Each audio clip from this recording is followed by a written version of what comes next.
for justice in Palestine. It's just about 100 of them or so gathered here outside the campus.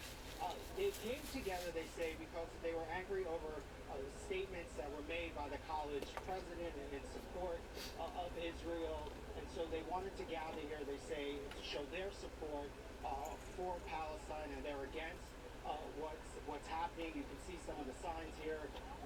On this side, Frank, let me just show some of the signs on this side here. The bombing of children is not self-defense. So we're hearing chants like that from this side, saying free Palestine. And then on the other side, where Frank was just showing you, are supporters of Israel, just about a handful or so that are gathered on this side. Of course, the college is open. There are students you can see that are coming through here, leaving the campus, going to the other side. But this is the other side of it. It's been peaceful, and most of the folks here on each side holding signs. And then you can see there's a lot of extra police officers here, law enforcement officials. There's officers behind Frank here, and they're just standing around. And basically, this is not a very large group down there that has gathered, but certainly they're making their voices heard. Jamon, thank you so much for showing that one example of what we're seeing and hearing across college campuses. It's very nice that there is a peaceful protest going on right there. Speaking of that, I want to bring in CNN Chief Law Enforcement and Intelligence Analyst John Miller. Thank you so much for joining us. I know that you've been talking to your sources in law enforcement. What do we know about any specific or credible threats to Jewish centers? Well, right now we don't have any. John, hold that thought. We're going to go to the Secretary of State and we'll be right back. In my meetings with the Prime Minister, with President Herzog, with the ministers in Israel's newly formed national emergency government, we discussed in detail what Israel needs to defend itself, its people, and how the United States can help to meet those needs. We're delivering on those needs as we speak, and we will work closely and swiftly with Congress to meet them as they evolve. This afternoon, I met with families of American citizens that Hamas has killed or taken hostage. The enormity of their anguish, their loss, is immeasurable. For the families of the missing, there's an unrelenting agony of not knowing the fate of their loved ones, something that I don't think most of us can truly understand, truly contemplate if you're not in their shoes. No one should have to endure what they're going through. There's so many families like them. The United States is one of more than 30 countries where family members, friends, entire communities are being forced to go through this wrenching experience because of Hamas's disdain for human life and basic human dignity. We're doing everything we can to secure the release of the hostages, working closely with our Israeli partners.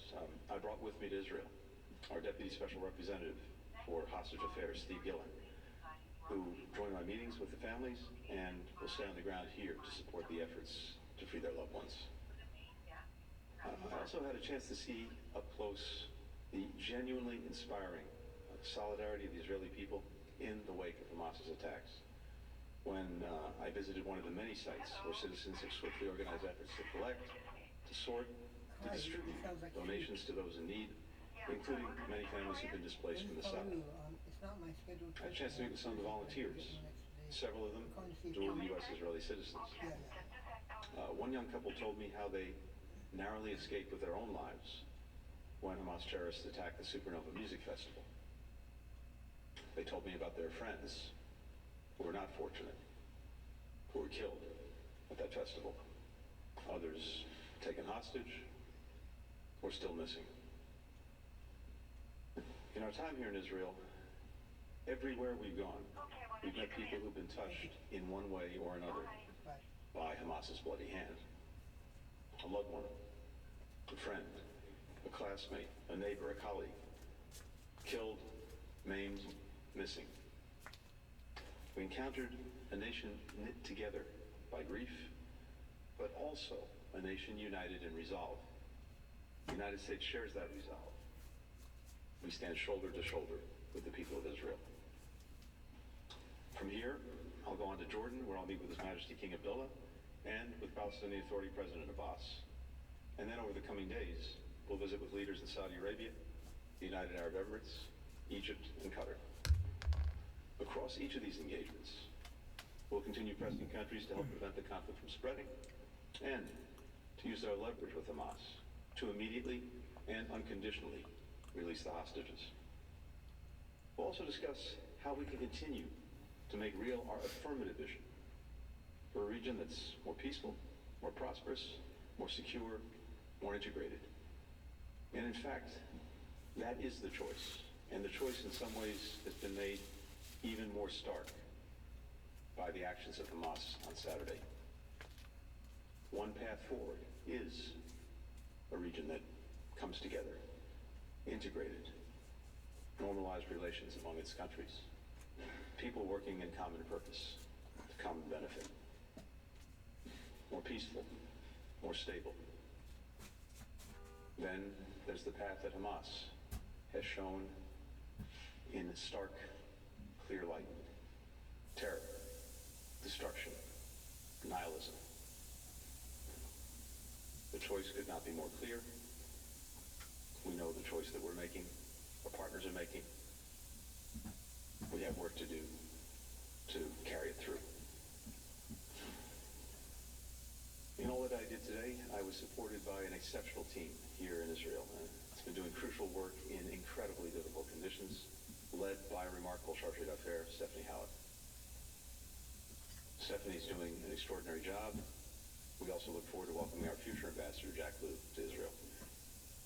As many here know, Hamas launched its attack on Simchat Torah. This is the day that Jews celebrate finishing the reading of the Torah. This Saturday, Jews around the world will chant the first words of the book of Genesis. They'll read that in the beginning, there was darkness, and then there was light. That the first person was alone until a partner joined them. I'm standing here today alongside our Israeli friends and all those who reject terror to help find the glimmers of light, even in this moment of deep darkness, and to make clear that as long as there's the United States, Israel will never be alone. With that, happy to take some questions. First question goes to Sean Tandon with AFP. Thank you, Mr. Secretary. Good evening. Can I just ask you, to begin with, Prime Minister Netanyahu has shared what are very gruesome photos. He said that he shared them with you. Yeah. I know they're very disturbing to look at, but I wanted to see, first of all, what your reaction was to those. And if I may, while understanding and acknowledging the great suffering that's been experienced by Israelis, there's a lot of concern in some quarters about the situation in Gaza as well. People looking for food in light of the cutoff. Was that discussed at all in terms of the humanitarian situation in Gaza? Was there any call for easing some of these conditions or for restraint as we expect a ground offensive? And if you allow me, just one thing that's been reported just recently. There was a report in the Washington Post that the United States and Qatar have decided to slow down or suspend the access that Iran has to the $6 billion that's been put in this special account. Could you say if this is accurate, and if it is, could you explain whether this is a slowdown or something more formal than that? Thanks very much. Great. Thanks, Sean. So we did see photographs, videos that the Israeli government shared with us. Some I think has actually already been seen in public media. Others were new to me, and I think new to our team. It's hard to find the right words. It's beyond what anyone would ever want to imagine, much less actually see and, God forbid, experience. A baby, an infant, riddled with bullets. Soldiers beheaded. Young people burned alive in their cars or in their hideaway rooms. I could go on, but it's simply depravity in the worst imaginable way. almost defies comprehension. And as I've been saying, to me, in the most immediate future, harkens back to ISIS and some of the very things we saw when it was on its rampage that thankfully was stopped. So I think for any human being to see this, it's really beyond almost anything that we can comprehend, digest. And I just add that when you see this, you try to imagine, maybe not try, you can't help but imagine yourself, your family, your loved ones, your friends in that situation, in that predicament. And maybe the best word for it for me is overwhelming. I think what it's done is, as I said, united a country in profound grief, but also united a country in resolve. And it's imperative that the rest of us share that resolve. I said this earlier. This is a moment for moral clarity.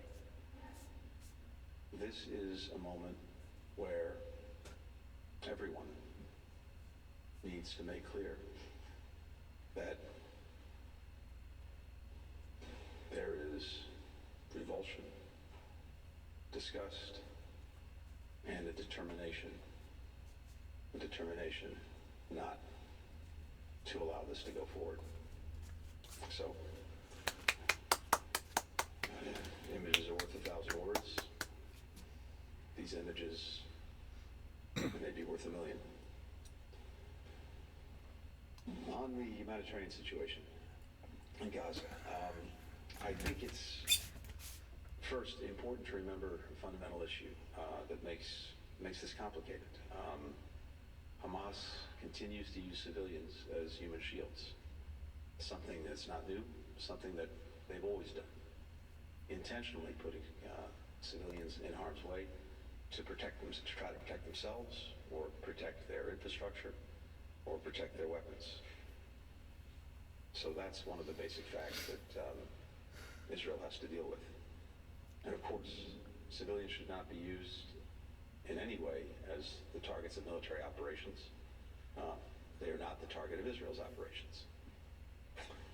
We did discuss ways to address the humanitarian needs of people living in Gaza, to protect them from harm while Israel conducts its legitimate security operations to defend itself from terrorism and to try to ensure that this never happens again. We also talked about possibilities for safe passage for civilians who want to leave or get out of the way in Gaza, and that's a conversation and discussion that we will pursue in the coming days, including with some of the countries that we'll be visiting. So this is important, and this is an area for focus. With regard to the $6 billion, first, again, it's always worth repeating the facts because unfortunately the facts get lost along the way.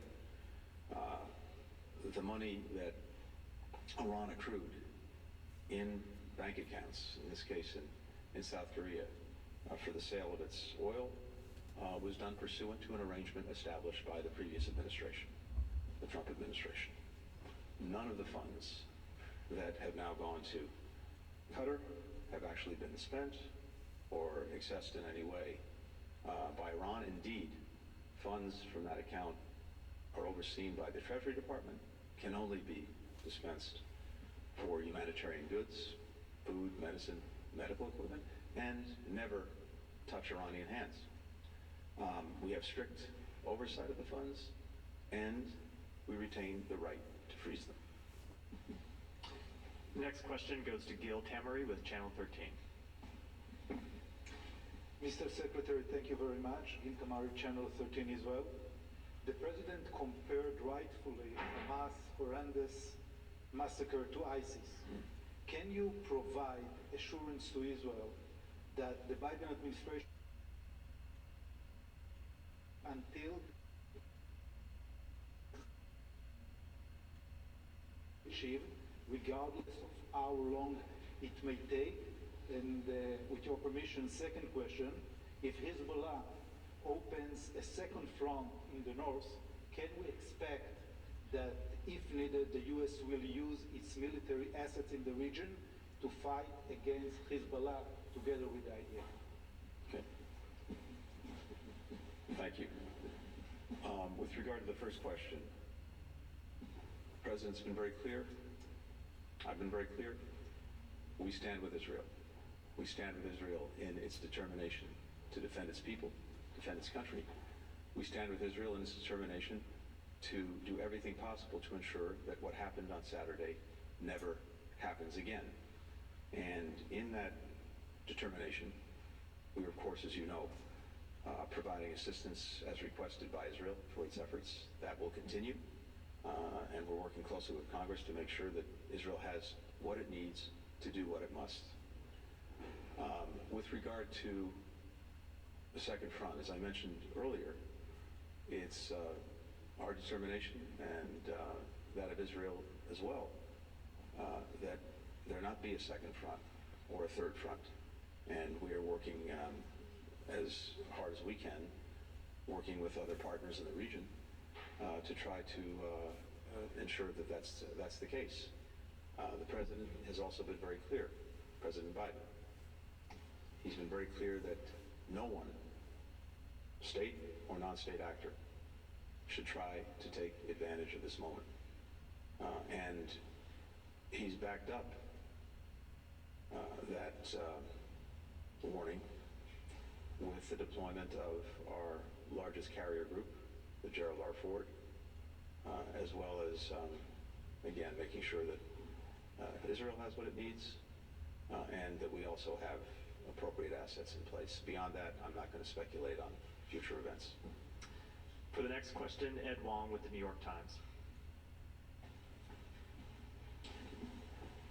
Hi, thank you, Secretary Duncan. Many people have likened the horrendous violence by Hamas to the attacks of 9/11 in the U.S. As you know, the U.S. earned lots of goodwill after those attacks, and there were many expressions of solidarity for the U.S. from around the world. But soon afterwards, the U.S. squandered that goodwill when it began its invasion of Iraq. And now, decades onward, in retrospect, many people think that the most lasting consequences of 9/11 were the two wars that many Americans deem were disasters in hindsight. And so I wonder what lessons might you have for Israel as a friend of Israel, looking back at the aftermath of 9/11? Second, I wonder whether your team has an assessment of what Hamas's goals were in carrying out the attacks, and whether it has gotten any closer to those goals with these attacks. Thanks, Ed. First, let me say this with regard to 9/11. If you look at this in proportion to the size of Israel's population, this is the equivalent of 10 9/11s. That's how big and how devastating this attack has been.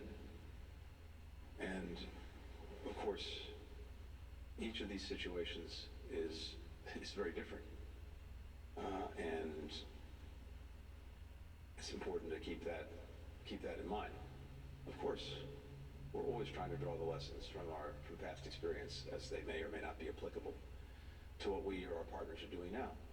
And of course, we're in very close conversation with Israel about the work it's undertaking, as I said, to make sure it can defend itself, defend its citizens, and to the best of its ability ensure that this doesn't happen again.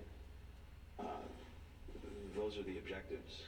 And again, I'll leave the operational details to Israel, and simply say again that as we have these discussions, we're looking at past experiences, including many past experiences more immediate to this challenge, including in Gaza and including in the region.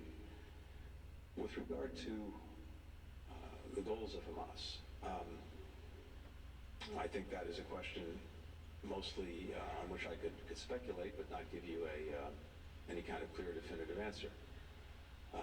There are a number of possible explanations. We have not heard from them what their goals are, and I have to tell you that in many ways, the simplest explanation may be the most compelling. This is pure evil. There may be second or third order interests. For example, I've noted this before. We've been engaged, as you know, in trying to support and advance the possibility of normalization between Israel and Saudi Arabia and other countries that do not yet have normalized relations with Israel. Something that is very challenging, very difficult, but also very possible, and something that would have a profound effect on the region, on the countries in question, and on the region. A region that's been in turmoil for so many decades that through normalization, through greater integration, then has a path to much greater stability, much greater peace, much greater opportunity for everyone in the region. Now, who opposes normalization? Hamas, Hezbollah, Iran. I think that speaks volumes as well. And the final question goes to Christine Renawi with Al Arabi News. Thank you. Mr. Secretary, did you discuss with Netanyahu the need for Israel to commit to international law on their war in Gaza, and any more details about the humanitarian corridors in Gaza? And following on my colleague question, the spokesperson of the White House retracted President Biden's claim of seeing pictures of beheaded children. But today, you mentioned in your press conference about the babies slaughtered and the woman raped. Did you see the evidence of that? Thank you. Thank you. To the first part of your question, I think you've heard the President address this. I've also addressed it in different ways, which is to say this. For democracies like the United States, like Israel,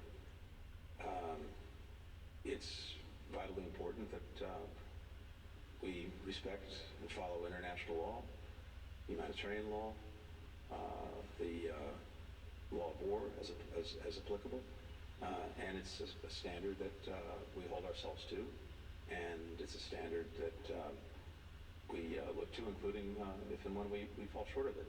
So this is something that motivates both of us, and of course it's what distinguishes us and other democracies around the world from terrorist organizations like Hamas, which have absolutely no regard for the rule of law, for humanitarian rules and rights, for any basic standards of human decency.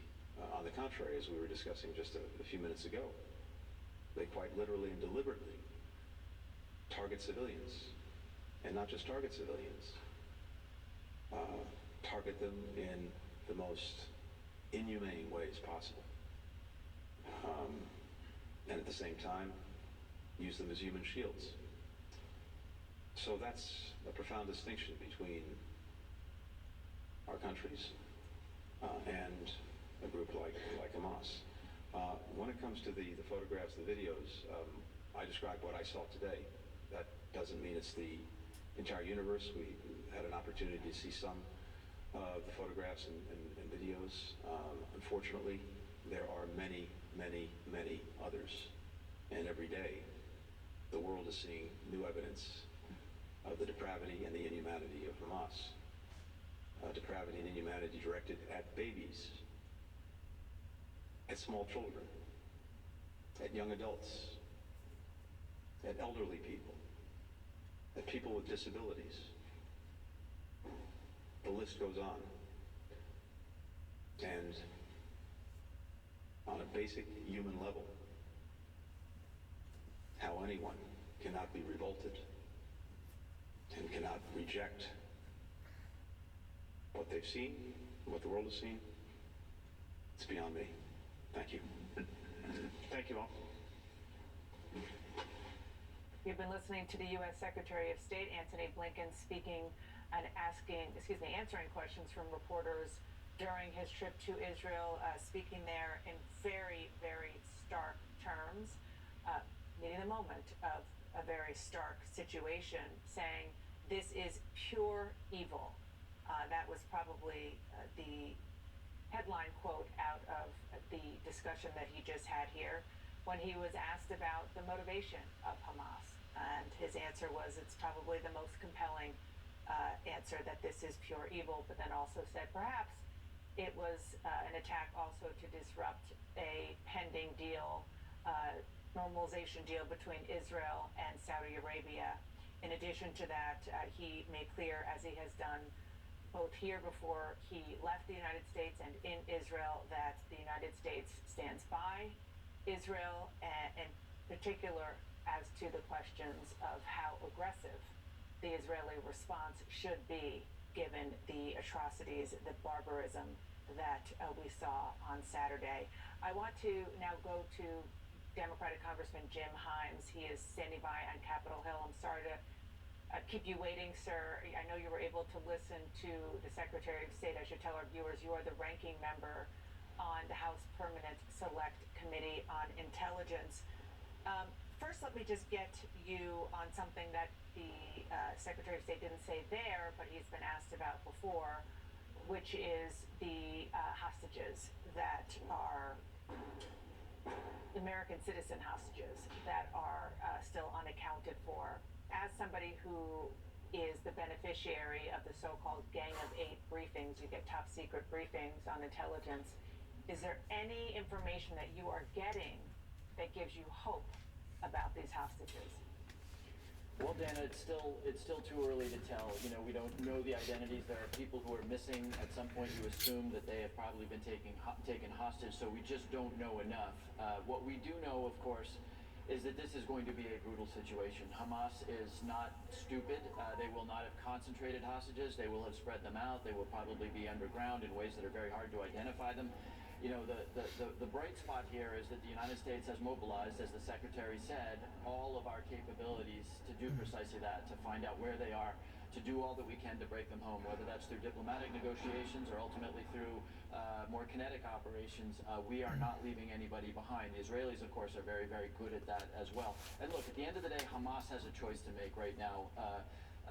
They are rightly being condemned by anybody with moral sensibility on this planet. And they need to make a choice right now as to whether they want to go down in history as another ISIS, as a nihilistic, brutal sect, that, by the way, should be utterly rejected by the Palestinian people. And the Palestinian people also have a choice to make about how they tolerate the activities of Hamas, or do they want to engage and try to restore some semblance of credibility, of decency. Is that possible at this point? I mean, didn't that ship sail on Saturday? The ship sailed, but again, the leadership of Hamas are making practical decisions, and you know, no human being ceases to have agency. And I do think that the leadership of Hamas can make this a lot worse for them, or better. And by the way, that applies to people in the orbit of Hamas. You know, as is well known, you know, the Turks, the Qataris, our allies, our friends, have over time provided economic aid to Hamas. They too have a choice to make. They too are part of this. And so my point is that, you know, all resources that we have to be mobilized to get whatever American hostages may be held home. But let me ask you something I was already planning on asking you, but the Secretary of State was asked as well about and you're just alluding to this, the regional partners that the U.S. has, and frankly the Arab nations who are in the neighborhood of Gaza, particularly Egypt, and the question of getting its citizens, Americans who are in Gaza, Palestinian civilians, out of Gaza. Obviously, Tony Blinken is going to be making those pleas when he has discussions in Egypt and elsewhere around the region. Any progress ahead of this visit that you know of? Should the world be hopeful that that is a possibility? Well, what I can tell you, Dana, is two things. Number one, an awful lot depends on where this goes in the next couple of days. If we have seen the worst of the violence and this stabilizes, and the threat, therefore, to Americans both in Gaza and in Israel is reduced, that's a very different scenario than, for example, if Hezbollah were to make the mistake to get involved here. Very, very different scenarios. Obviously, the government is planning for all of those scenarios. I do think that they will have more to say about additional ways for Americans in Israel to get out. Of course, your question was about Americans in Gaza, and that's much more complicated because... And Palestinian civilians in Gaza. And, well, right, absolutely. And we need to be 100% clear here, Dana. Our moral standing when we condemn unconditionally the brutal murder and the deliberate murder of Israeli civilians can't be attenuated if there is the brutal murder of Palestinian civilians. No civilian is lesser or more worthy of our moral acknowledgement. However, the practical situation on the ground is that you have a band of terrorists that Israel will be and should eradicate, and hopefully do it in a way, and I have a lot of confidence in the way the Israelis think about the value of human life in contrast to Hamas. All of this creates a very, very difficult situation, both for the Israelis as well as for Palestinian civilians and hostages and Americans and other nationalities that are in Gaza. Yeah, the most complex of situations, no question about it. And you mentioned Hezbollah. We should also underscore the very public warning that we just heard, which you added to, that Secretary Blinken put out there for the world, that the expectation and the hope is that there won't be a second front in the north of Israel, that Hezbollah will not use this as a time to move in. Thank you so much. Appreciate your time, and thank you for waiting. And I now want to go back to security concerns here in the U.S., that anti-Semitic violence will potentially descend on centers of Jewish life here in the United States of America. And again, John Miller, you're another one who I had to interrupt because of Tony Blinken coming up. You were saying before that about the sources that you're talking to about any specific credible threats. So right now, we don't have any specific credible threats to any location or plot currently, and that is basically across the country. But that is a point of evaluation, literally minute by minute, as they watch the forums and the chat rooms and the places where these threats emanate from. Dana, you've seen a message that came out on the 10th from the former head of Hamas, calling for Friday the 13th to be a global day of anger, calling on Arabs and Muslims across the world to show their anger for the Al-Aqsa flood. There is no specific call in that to commit any acts of violence. It's interpreted as a calling for global protest, but there's been a lot of internet traffic that is giving concern to law enforcement authorities. So in places like New York City, on Friday, they've ordered all 33,000 police officers, no matter whether their assignment is detectives, plainclothes, intelligence, to show up in uniform and be available if they have to be mobilized. Not anticipating that, but they want to be ready. And how rare is that, or what you just described, having every rank and file New York City police officer ready just in case? It's fairly rare, and I think in the period of time where we've been through COVID and we've been through the post-George Floyd demonstrations and so much... Prepare for threats against the USA that some terrorist groups might want to do, or religious groups, or this or that, or even local. Prepare for threats against the USA and against Jewish populations, since they're in the news right now. Be on the lookout. Be aware. Have caution. Whoa, oh yeah. Just in case.